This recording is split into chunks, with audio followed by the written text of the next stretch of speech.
क्या हुआ जब एक बाप ने अपने ही दो बच्चों को, जिनकी उम्र 9 साल और 5 साल थी, उनको हैदरपुर पावर प्लांट के पास पश्चिम बिहार में ले जाकर एक सुनसान जगह पर उन दोनों बच्चों का गला घोट दिया और उनको मार के हैदरपुर कैनाल में ही फेंक दिया।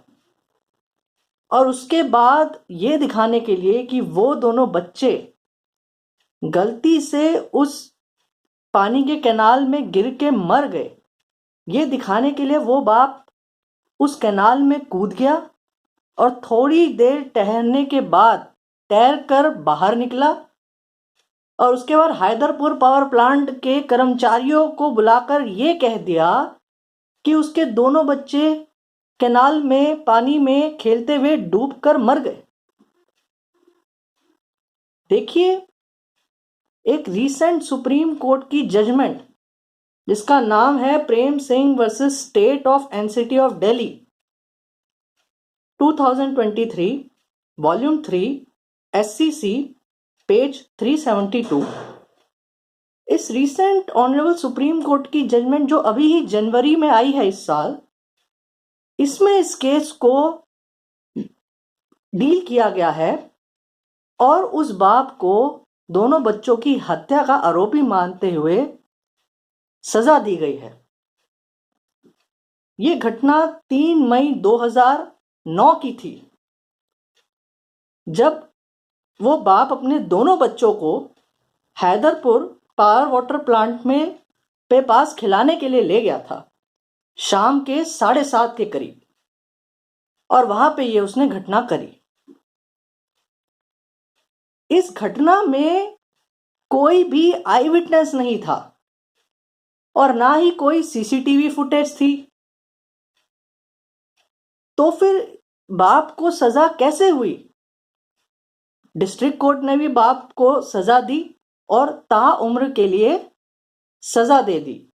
हाई कोर्ट में बाप ने अपील करी, हाई कोर्ट ने बाप की अपील को खारिज कर दिया और उसके बाद अब जनवरी में 2023 में सुप्रीम कोर्ट ने भी उस बाप की अपील को खारिज कर दिया और उसको अपने दोनों बच्चों की मर्डर करने का आरोपी माना गया।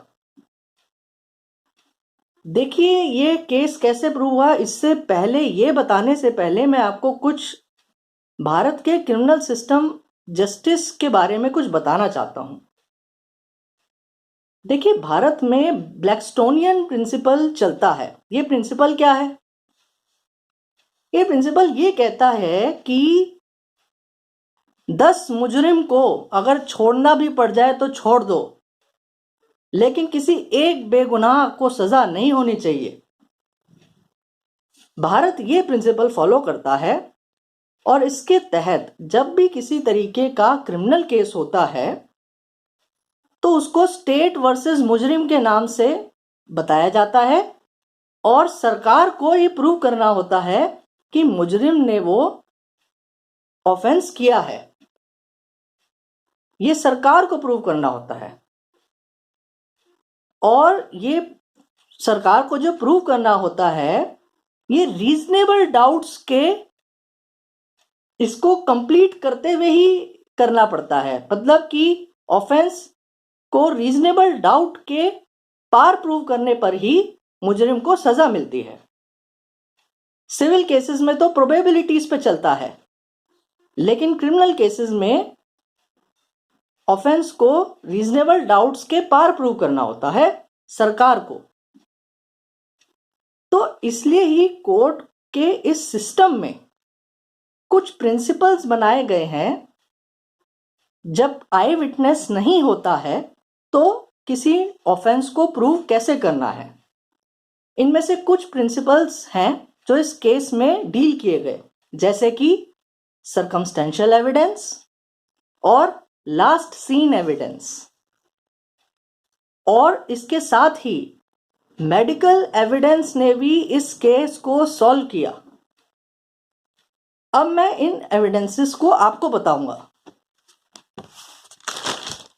सबसे पहले मैं आपको बताना चाहता हूं कि मेडिकल एविडेंस ने कैसे इस केस को सॉल्व किया। जैसे कि मैंने आपको बताया कि कोई भी आई विटनेस नहीं था।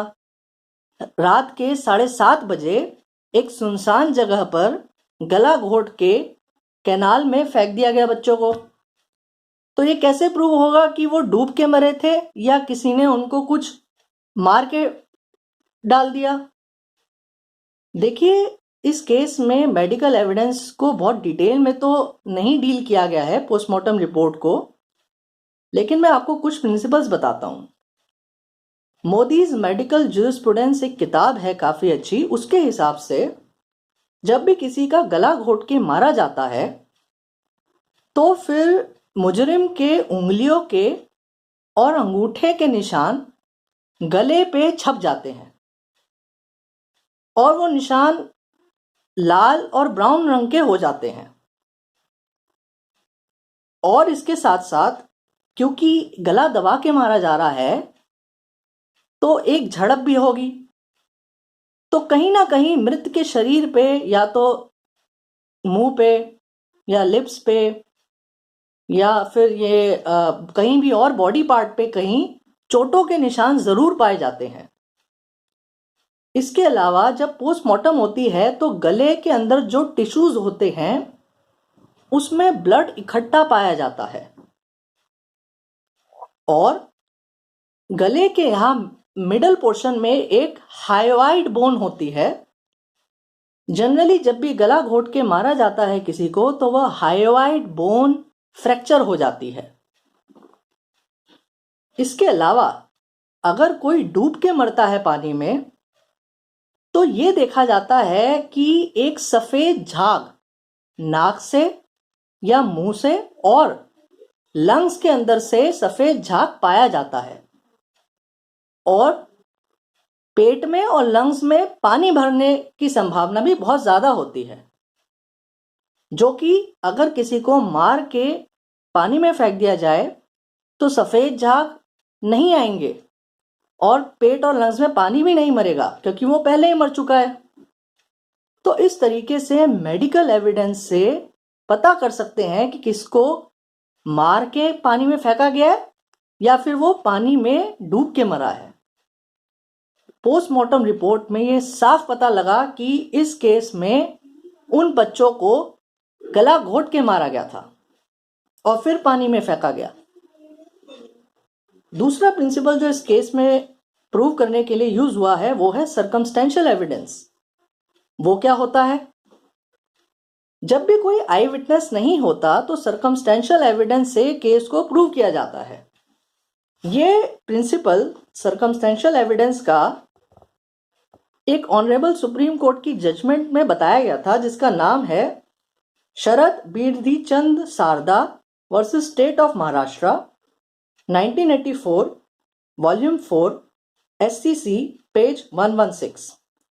इसके अंदर यह बताया गया है कि किसी भी मुजरिम की सजा को प्रूव के ऑफेंस को प्रूव करने के लिए जो सर्कमस्टेंसेस ने पे रिलाई किया जा रहा है सरकार के द्वारा उसको 100% इस्टेब्लिश करना पड़ेगा और उन सर्कमस्टेंसेस से मुजरिम की सिर्फ गिल्ट प्रूव होनी चाहिए और किसी भी तरह से ये नहीं दिखाई देना चाहिए कि मुजरिम बेगुनाह है।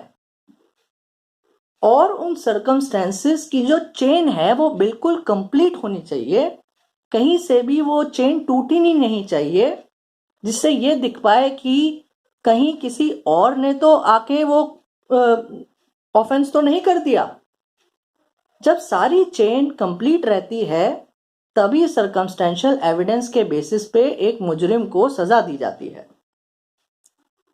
देखिए, जब सर्कमस्टेंशियल एविडेंस प्रूव हो जाते हैं तो फिर ये प्रूव करने की ड्यूटी मुजरिम पे शिफ्ट हो जाती है कि उसने ऑफेंस नहीं किया। यहां पे आता है last seen evidence. Last seen evidence section 106 evidence act में बताया गया है। ये एविडेंस, लास्ट सीन एविडेंस को ऑनरेबल सुप्रीम कोर्ट की जजमेंट में डिस्कस किया गया था जिसका नाम है Trimukh Maroti Kirkan versus state of Maharashtra 2006 volume 10 SCC page 681। अगर किसी मुजरिम को मृत के साथ आखिरी बार देखा गया था और उसके कुछ ही देर बाद ये पता लगता है कि उस बंदे की मौत हो चुकी है, तो ये मुजरिम की ड्यूटी बनती है कि वो बताए कि कैसे वो उस मर्डर के लिए वो नहीं है लायबल। तो लास्ट सीन एविडेंस के तहत बर्डन शिफ्ट हो जाता है मुजरिम पर कि वो ये बताए कि वो बेगुनाह है।